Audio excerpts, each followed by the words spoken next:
తెమ్మని చెప్పారని పంపిస్తే ఇంతసేపా? ఎక్కడ తెచ్చారండి కూరగాయలు? ఇక్కడ వీధి చివరిలో ఒక కొత్తగా కూరగాయల షాప్ పెట్టారు, అందులో తీసుకొచ్చానే. ఆ షాప్ లో అమ్మాయి బాగుంటది కదా? చాలా అంటే చాలా బాగుంటుంది తెలుసా. ఎట్లా తెలిసే? తమరు తెచ్చినటువంటి కూరగాయల అవతారం చూస్తేనే తెలుస్తుంది.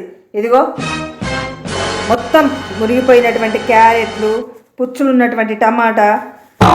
ఇగో ఒక్కటన్నా వాడుకునేలా లేదు. నెక్స్ట్ టైం మంచిగా తీసుకొని. ఇంకోసారి మీరు ఆ షాప్ లో కాదు, ముందు తెస్తుండే చూడండి పాత షాప్ లో, అక్కడికి వెళ్ళి తెచ్చేది ఉంటుంది ఏంటి, లేదంటే అవసరం లేదు, నేను తెచ్చుకుంటా.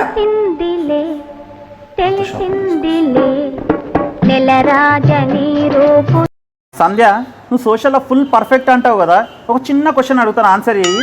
మన జాతిపిత గాంధీ గారు ఉన్నారు కదా, వాళ్ళ కుమారుని పేరు ఏం పేరో చెప్పు. చాలా సింపుల్ అండి, దినేషన్. దినేషనా?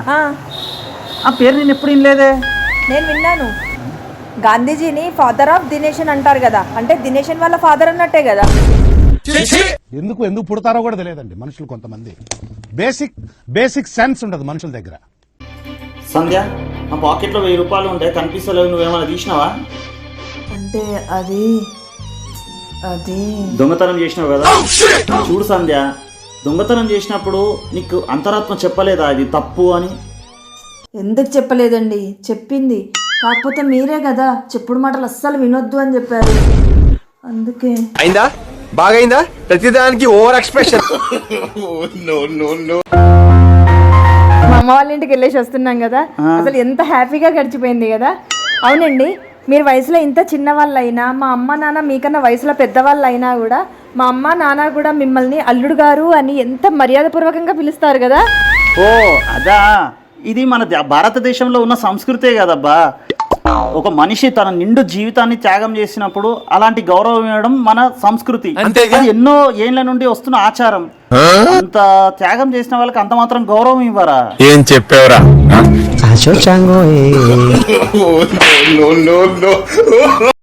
ఏమండి, ఒకసారి ఒక బస్సు డ్రైవరు, ఒక పూజారి ఒకేసారి స్వర్గానికి చేరుకున్నారనమాట.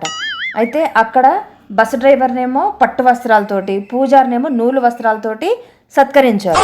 అయితే అప్పుడు ఆ పూజారి ఆ భగవంతునితో ఏమన్నాడంటే, నిత్యం నీ నామస్మరణ చేసుకునేటువంటి నాకేమో నూలు వస్త్రాలు, ఆ బస్సు డ్రైవర్కేమో పట్టు వస్త్రాలా అని చెప్పనని హట్ అయ్యిండు.